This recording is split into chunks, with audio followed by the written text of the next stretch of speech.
What's up? It's Susie from Hey Grill Hey, and today I'm showing you how to make this beautiful teriyaki grilled salmon.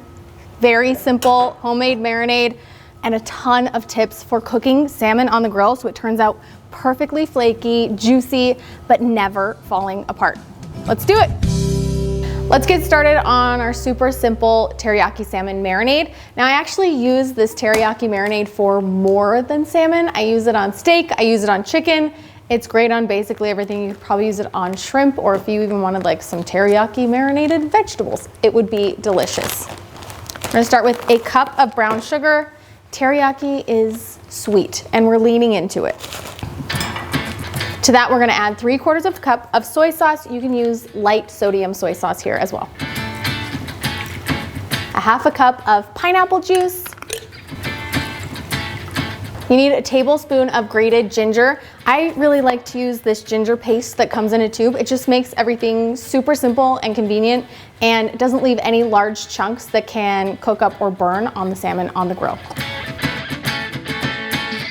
What's nice about this is that it's 1 for 1. So a tablespoon of the paste is the same as a tablespoon of grated ginger. I also need a couple cloves of minced garlic. Again, I'm gonna use the paste, and really the purpose here is function. If you're going to be using fresh minced garlic at home, you want to get it as fine as you possibly can. You can use a microplane grater to get it into really tiny pieces, but again, the purpose is to make sure that we don't have any big garlic chunks that can burn up on the exterior of our salmon while it's cooking. You also need 2 tablespoons of rice vinegar. This is going to make it really tangy and zesty. And 2 teaspoons of sesame oil.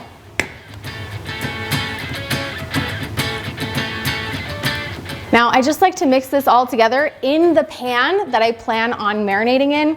It saves me on dishes and makes prep so much easier. It doesn't take long to come together, and you don't need to mix it too much. We just want to make sure that the sugars dissolve into all of those yummy liquids.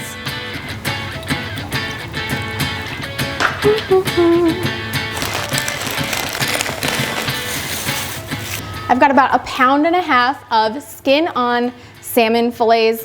For me, that's about 3, but these are kind of large. If you had the smaller fillets, you could probably fit 4 or 5 in this pan.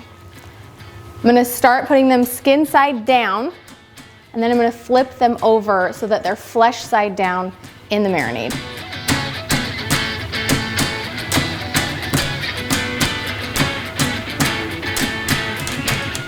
Once they're all submerged, we can pop that into the refrigerator. You wanna leave it for at least 4 hours, but you can marinate up to 8 hours. This is great if you have a really quick weeknight dinner that you wanna throw together. Put the marinade together first thing in the morning before you leave to work. It'll be ready to throw on the grill as soon as you get home. We are cooking our salmon on our charcoal grill today, but this also works on a propane grill. You just need to be able to have 2 zones of heat, which means 1 zone of your grill is hot for high temperature cooking. 1 zone of your grill has no direct heat underneath it, so we kind of get that low and slow style of cooking. The overall temperature on my grill today is reading about, oh, look at, about 350 degrees Fahrenheit. We nailed it. Now, I'm gonna show you really quickly on my thermometer so you can kind of see what I'm talking about with 2 different zones of heat. While the dome thermometer is reading 350, the grates over on this side are much lower, about 300 degrees. And over our coals directly, 970, 970 what? We are liquid fire on this side of the grill right now. But having that huge variation gives us a lot of control over the cooking process. Cool. Do you want to see this? Hurry. Oh, it was right there, and now my hands are burning. Tough. Dude, it doesn't have to be exactly what you said. I know, I was just trying to be close. There you go. Prepping our heat is important, but also prepping our grill grates. Fish is notorious for sticking when you're cooking it on the grill. It flakes, it falls apart. It's terrible. We want to prevent that from happening, especially with our teriyaki salmon because it has some of that sweetness in the marinade. It can caramelize. We just want to avoid any mishaps, and prepping your grill grates is the best way to do that. I've got a paper towel bunched up between a pair of tongs. I've got some high heat cooking oil. That means that it has a higher smoke point than something like olive or coconut oil. So we love using avocado oil, but you can also use canola oil or vegetable oil. We're first gonna oil the grates on the indirect heat side of the grill, which is where we're gonna be putting our salmon first. Saturate your paper towel, keep it pinched between the tongs, and then just lightly brush along the grates where you're going to be setting your salmon.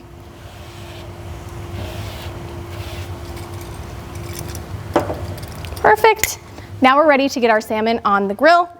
We're gonna lift it out of the marinade, shake off as much of the liquid as we can, then we're gonna set it skin side down over the indirect zone that we just oiled.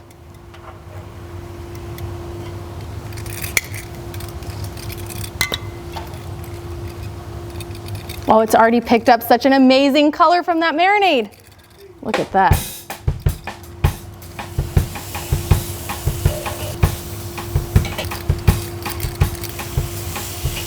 Beautiful. Now we're gonna close the lid. Let this cook over that indirect heat. Usually takes between 10 and 15 minutes depending on the size of your fillets and the heat on your grill. You want to use an internal thermometer to check the temperature during the cooking process. We want our fillets to get up to about 120 to 125 degrees internal temperature before our next step. Our salmon's clocking at 125, which is exactly the temperature we're looking for. And I think this took about 12 to 13 minutes. So right in that 10 to 15 minute range should get you pretty close. The next step is going to be flipping our salmon onto the direct heat side. Again, we're gonna use our paper towel, our oil, and our tongs, and we're gonna thoroughly oil the grates right above the high temperature cooking zone.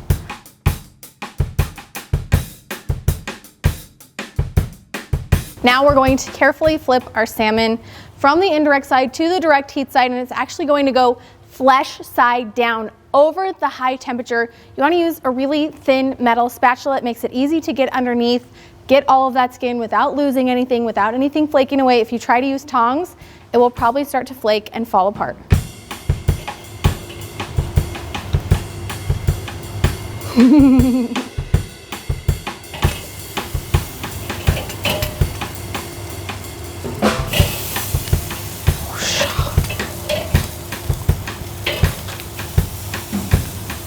Now we're going to leave the lid open here. We're not going to walk away. This is just a few minute process to get the sear, the color that we're looking for, as well as finish cooking our salmon all the way through.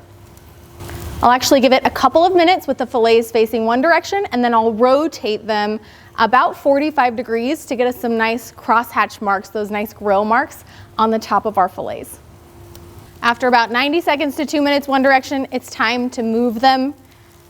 Now, if they're cooked properly and the oil did its job, they should lift beautifully right away from your grates. No sticking, no flaking, none of that nonsense.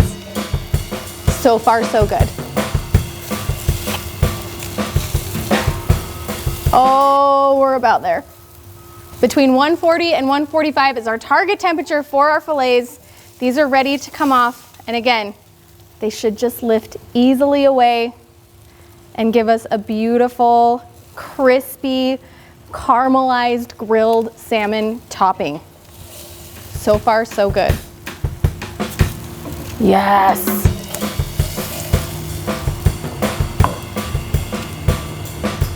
We're gonna take these inside, garnish them, and then they are ready to eat.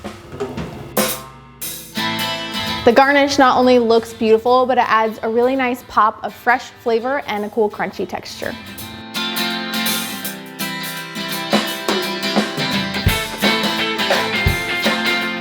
My kids are already waiting in the wings. It's a miracle that I got them to wait long enough for the garnish to actually go on the salmon itself. But listen, Mom needs a little taste test before. It's one of the chef's many privileges. Oh my gosh. Number one, grilled salmon is amazing. If you think you don't like salmon, grilled salmon is the way to go.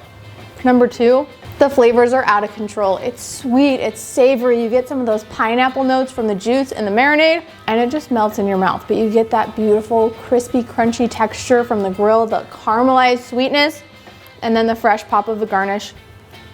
This is one that we have made, I think, I don't know, 4 or 5 times since I developed the recipe, because it's just a home run hitter. It's perfect for a weeknight dinner, but it's also great and beautiful and elegant if you want to entertain your family and friends.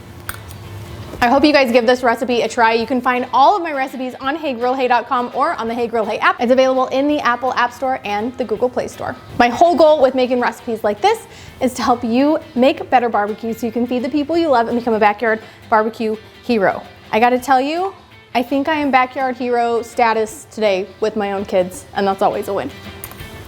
Okay, fine, you guys can tell me.